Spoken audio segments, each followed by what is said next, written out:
Kesempatan pagi ini saya akan sharing dengan saudara, berbagi sebuah pengajaran firman Allah yang pagi ini saya berikan judul Iman, Perbuatan, dan Ketaatan. Menurut saya ini pelajaran yang sederhana gitu buat setiap iman kekristenan kita. Tetapi meskipun sederhana, ketika kita bicara iman, perbuatan, dan ketaatan, ini sesuatu yang sangat penting dalam perjalanan hidup kekristenan kita. Kenapa saya katakan sederhana? Karena kata iman itu kan kata yang sering kita dengar sejak awal kita jadi Kristen.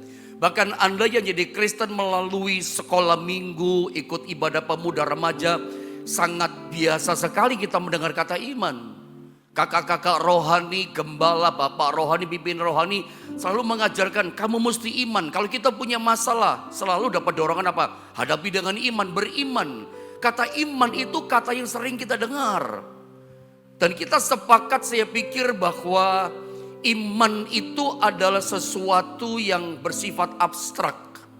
Iman itu sesuatu yang tidak kelihatan, saudara ya. Iman itu seberapa besarnya, berapa kadarnya gak ada yang kita tahu. Hanya Tuhan yang bisa lihat iman kita. Seperti contoh di Alkitab, saya kasih pendahuluan dulu ya. Seorang perwira Kapernaum, Yesus berkata, tidak pernah kudapati iman sebesar ini di antara orang Israel. Iman perwira Kapernaum, Yesus katakan imannya besar. Semua orang tidak tahu imannya besar, tapi Yesus bisa lihat. Yesus tahu iman kadarnya, persennya ada di hati kita. Seberapa besar iman kita, saya nggak bisa lihat iman saudara, tapi Tuhan Yesus tahu seberapa besar imanmu kepada Dia. Iman itu bersifat abstrak, tidak kelihatan. Tetapi iman itu apa? Nah, dari judul ini saya tunjukkan sama saudara, iman, perbuatan, dan ketaatan. Iman itu sesungguhnya adalah ketaatan dalam perbuatan. Jadi kalau ditanya pendeta, iman itu apa? Ya, iman itu adalah ketaatan dalam perbuatan. Saya pernah ajarkan ketidaktaatan kita, bukti ketidakberimanan kita kepada Dia. Ketaatan kita dalam perbuatan menunjukkan kita orang beriman. Iman itu bisa dibuktikan lewat apa? Lewat ketaatan kita dalam perbuatan. Kira-kira seperti itu inti daripada firman kita pelajari. Makanya sederhana tapi penting iman itu. Iman mesti dinyatakan lewat ketaatan kita dalam perbuatan yang nyata yang kita buktikan dalam hidup kita.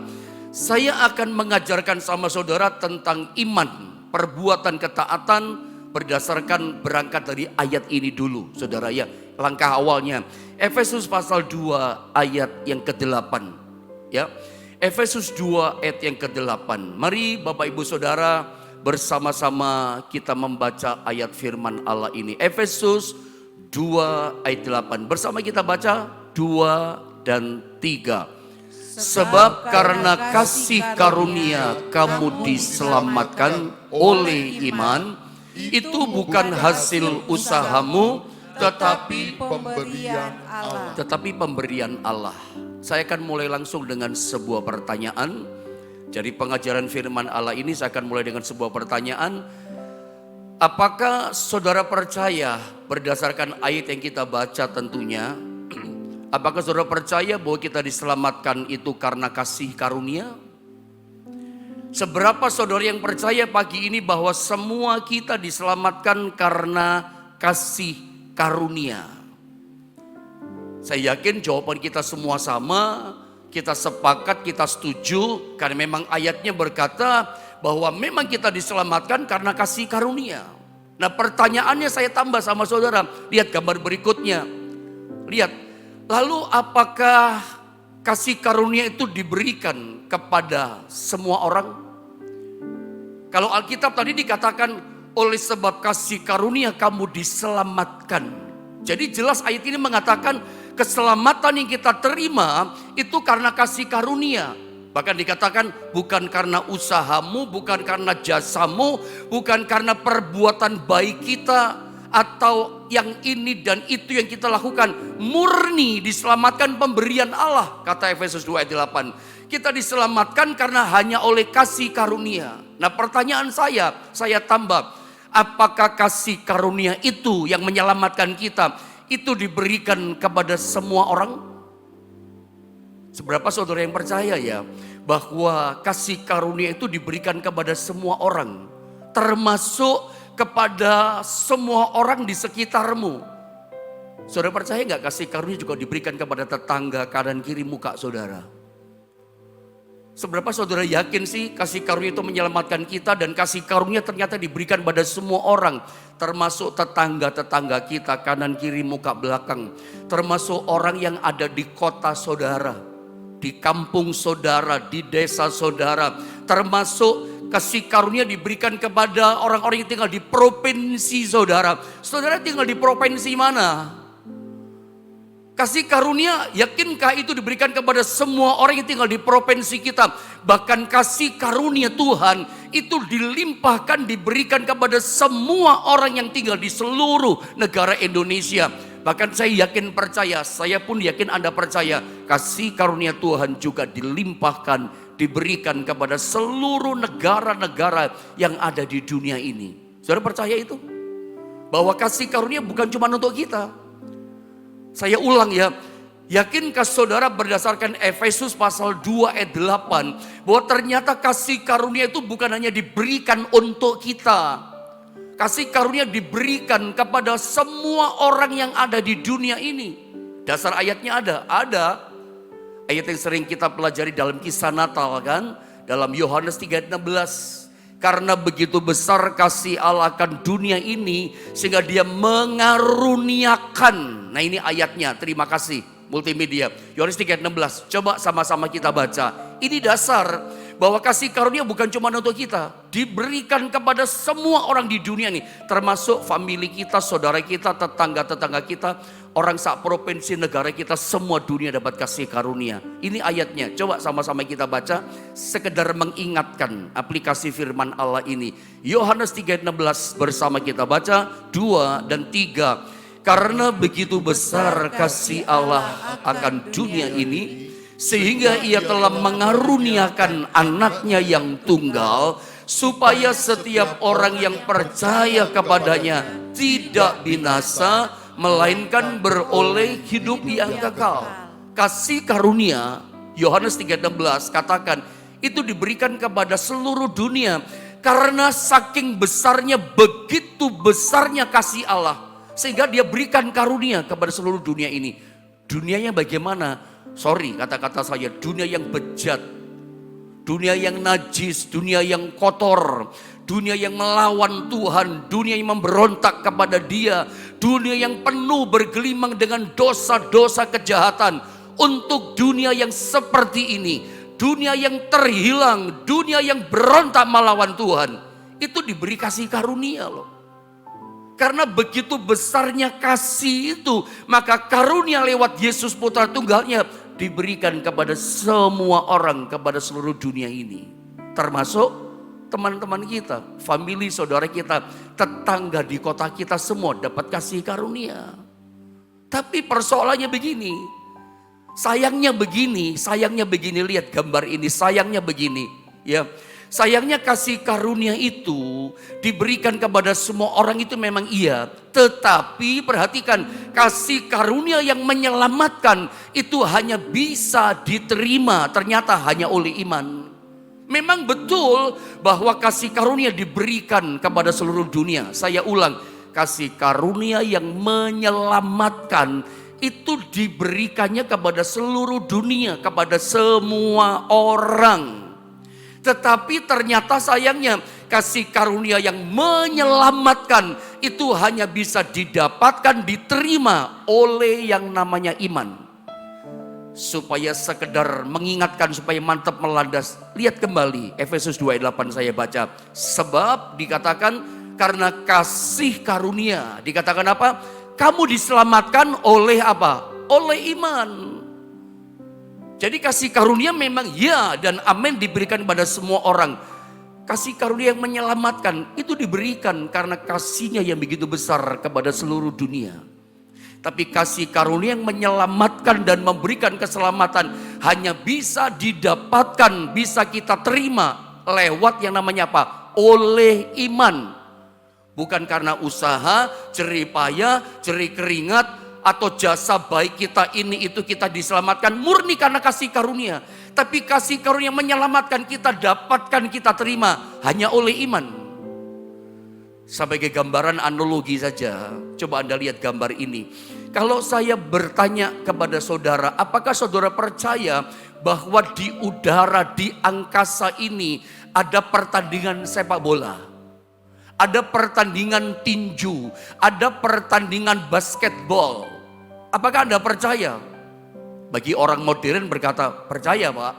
Sebab di angkasa kita, di udara kita tak terlihat ada yang namanya frekuensi. Di belahan dunia sana, di negara yang berbeda waktu dengan kita, hari ini sedang ada pertandingan sepak bola, ada pertandingan tinju dan seterusnya. Cuman kita nggak bisa lihat di udara itu. Tapi ada yang nggak kelihatan, bukan berarti nggak ada loh. Iman itu nggak kelihatan, tapi iman itu ada. Memang dia abstrak, tapi dia itu ada. Seperti saya katakan, percayakah Anda di angkasa, di udara ada frekuensi, ada sebuah pertandingan.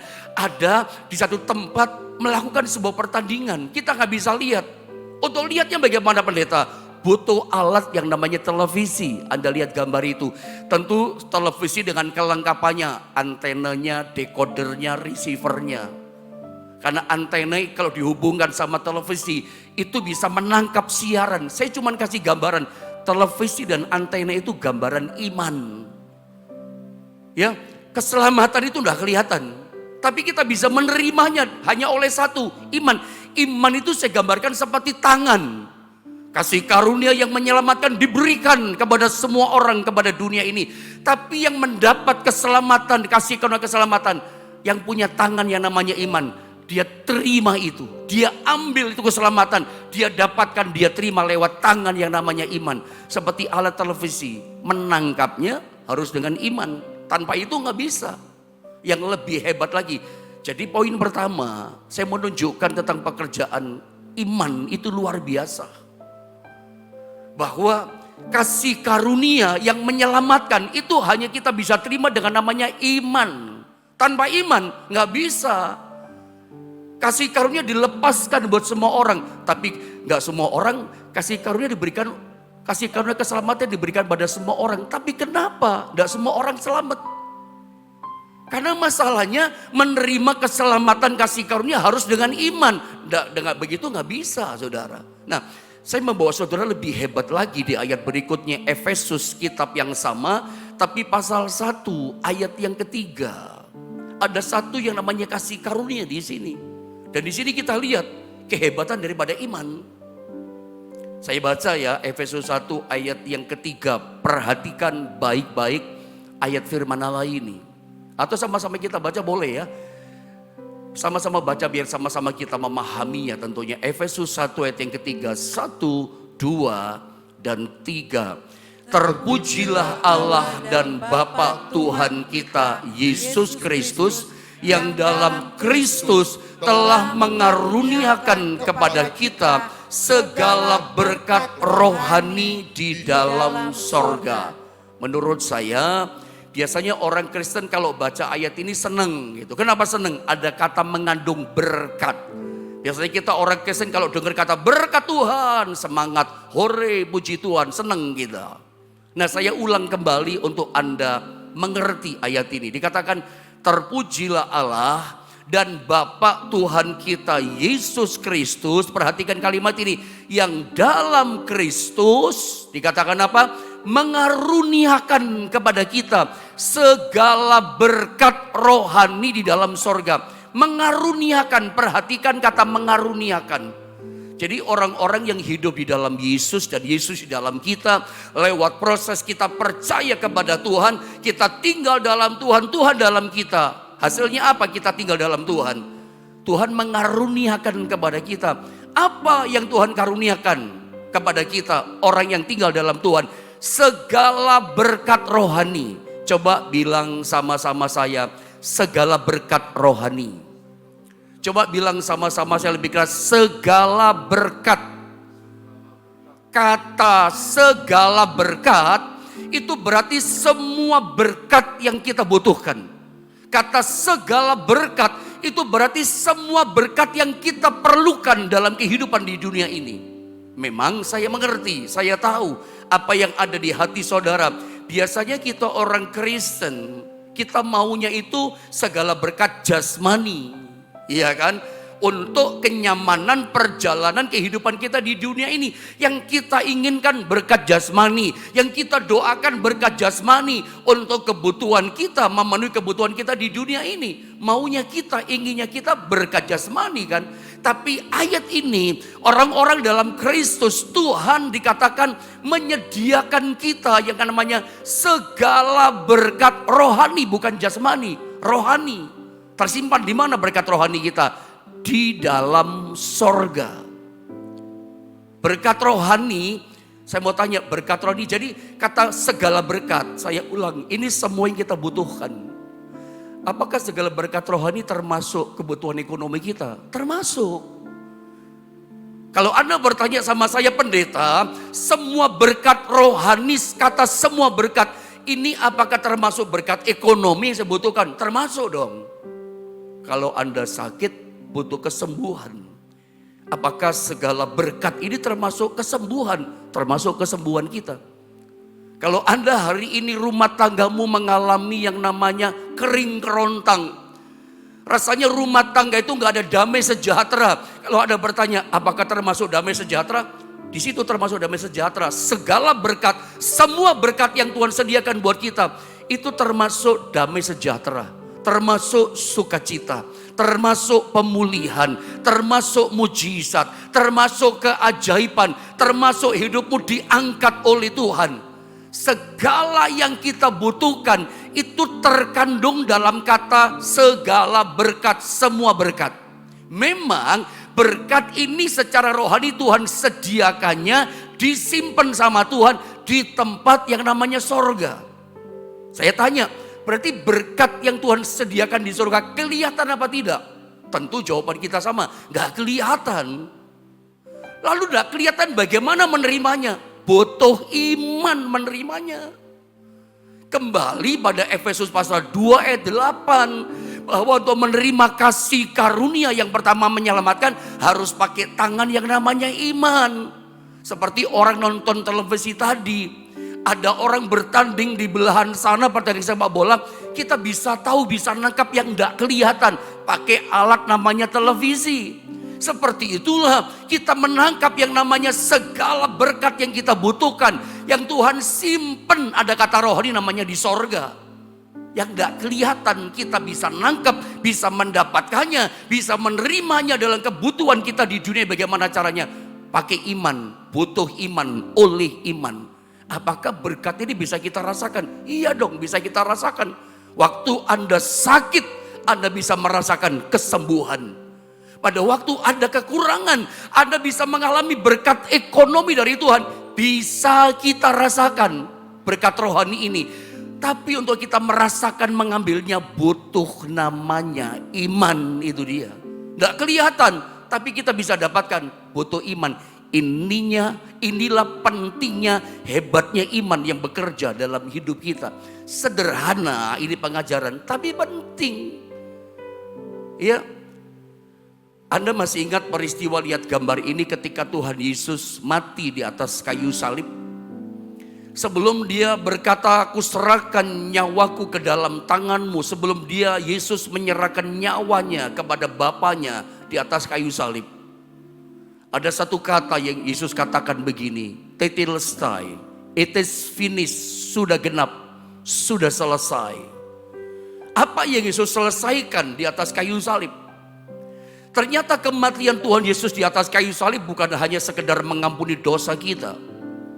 Kematian Yesus di atas kayu salib bukan hanya tujuannya sekedar menyelamatkan kita lalu selesai, atau memperdamaikan hubungan kita sama Bapa di sorga.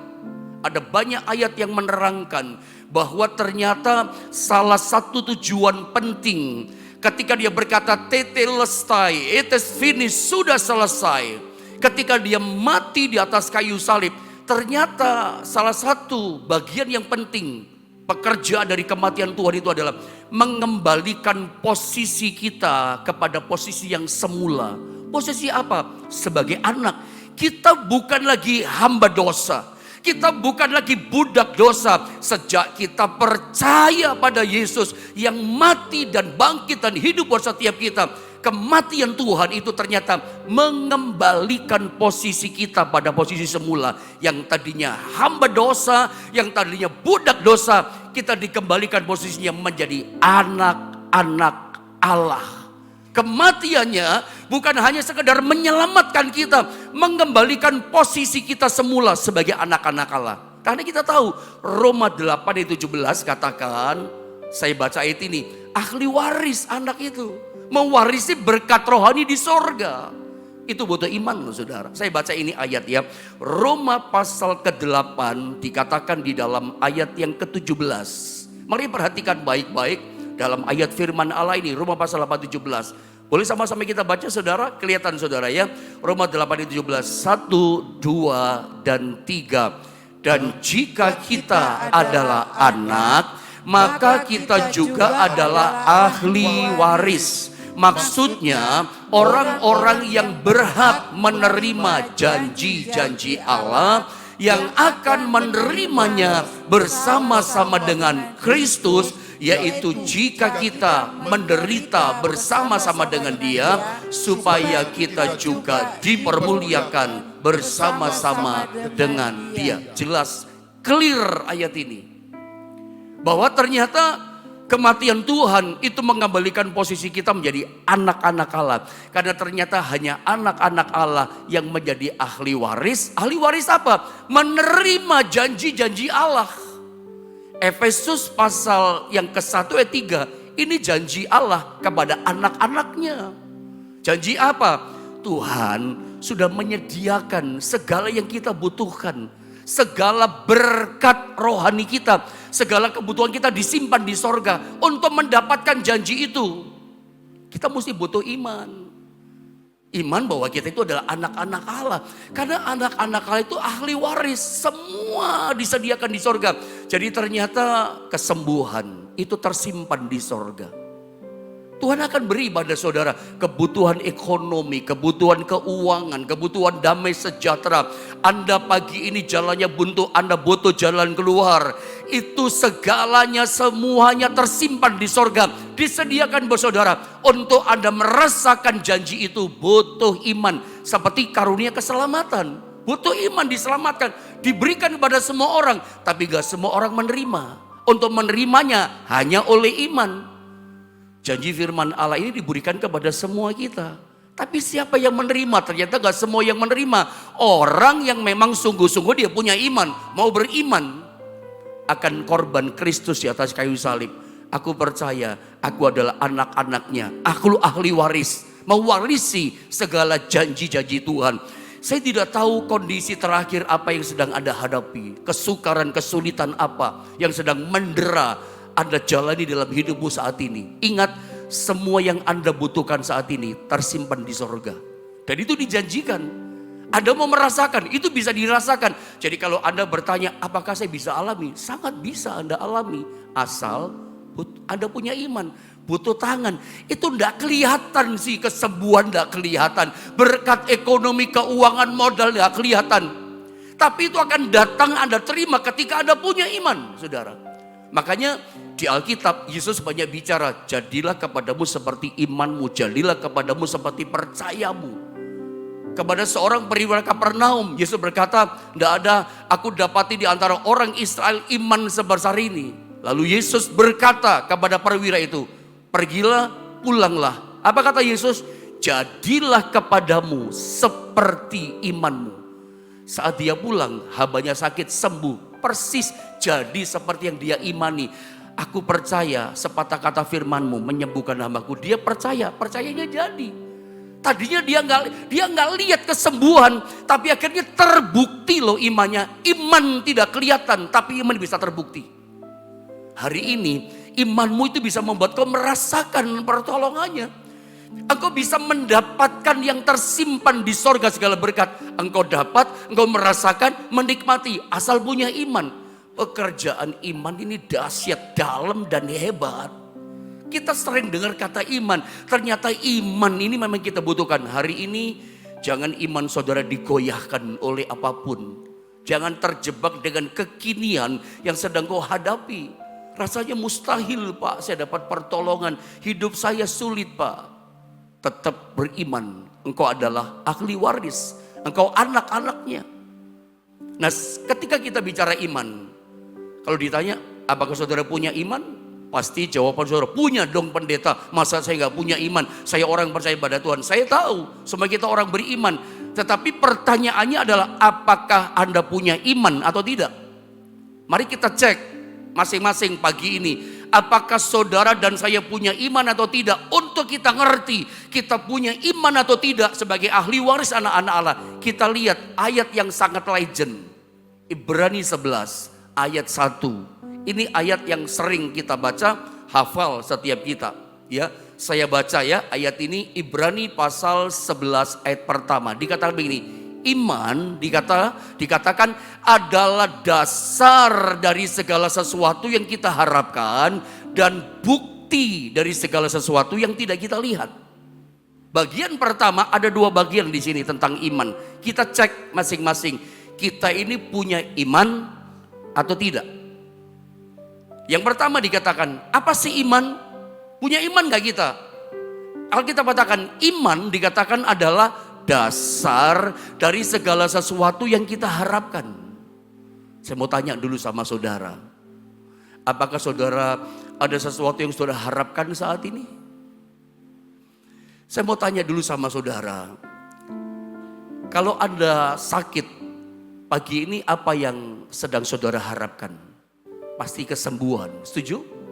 Kalau saudara sedang kekurangan keuangan, kira-kira apa yang saudara harapkan? Pasti berkat keuangan, berkat ekonomi yang Anda mau. Kalau rumah tanggamu sekarang sebagaikan telur di ujung tanduk, rumah tangga saya mau hancur Pak. Apa pagi ini yang sedang Anda harapkan?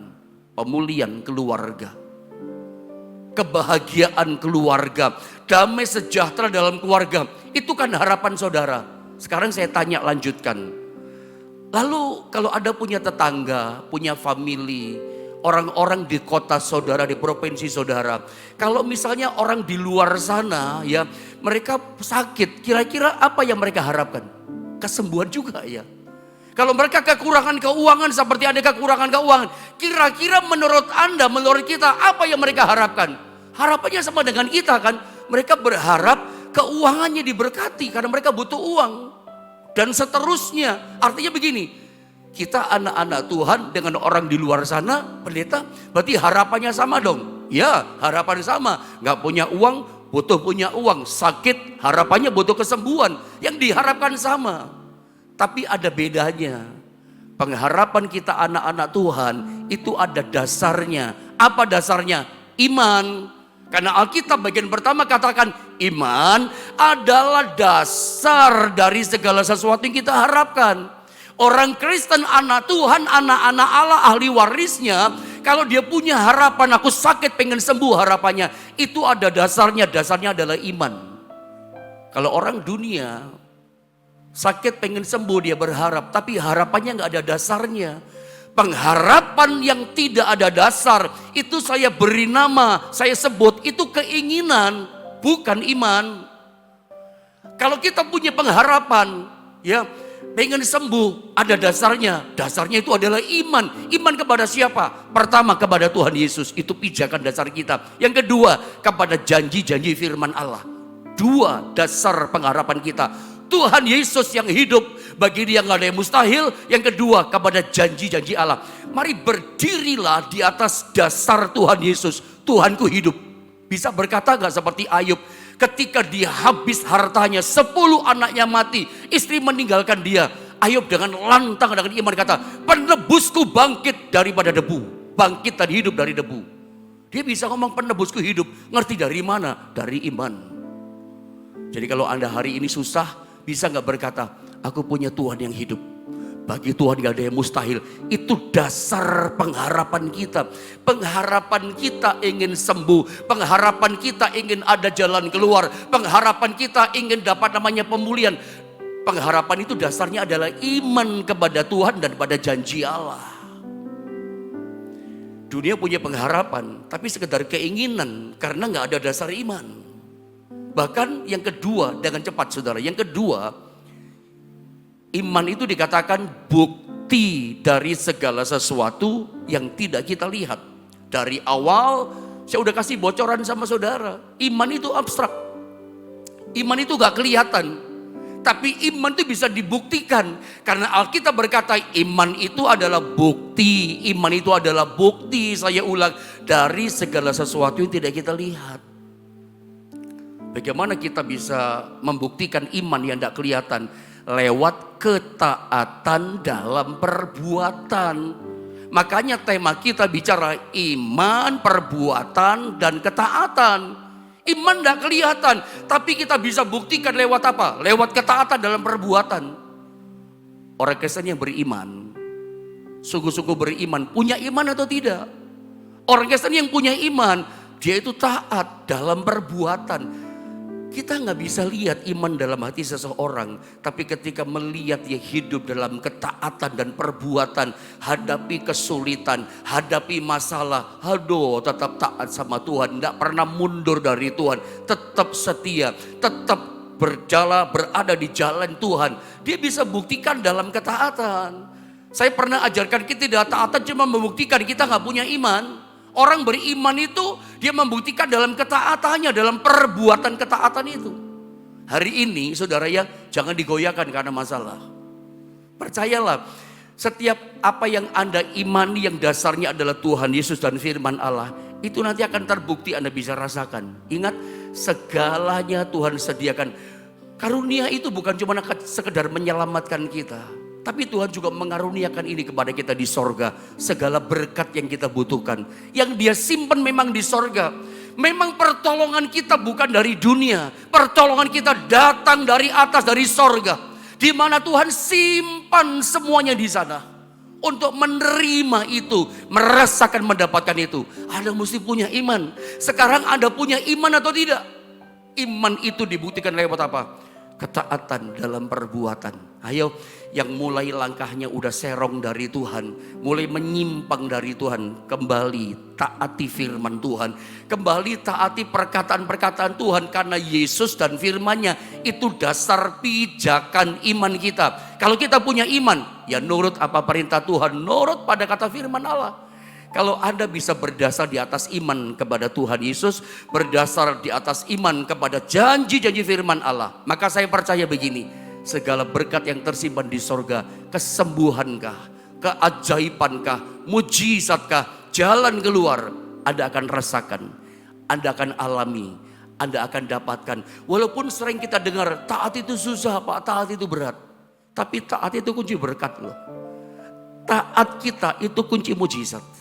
Taat itu kunci kemenangan. Justru di saat kita membutuhkan pertolongan, Tuhan lihat ketaatan kita.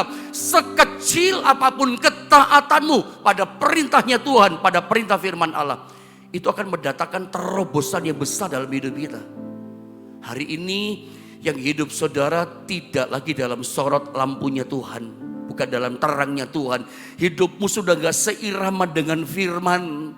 Hidupmu mulai berontak-berontak sama Tuhan, mulai ngomel, mulai bersungut. Kembali kepada kasih-Nya. Kembali, aku mau tunjukkan ketaatanku dalam perbuatan. Ayo langkah perbuatan kita, langkah taat. Doa saya pagi ini, apapun beban masalah saudara, apapun pergumulan saudara, doa saya Anda mendapatkan kemenangan. Segala berkat tersimpan di sorga, Anda rasakan Tuhan berikan dalam hidup saudara. Mari kita akan sama-sama berdoa.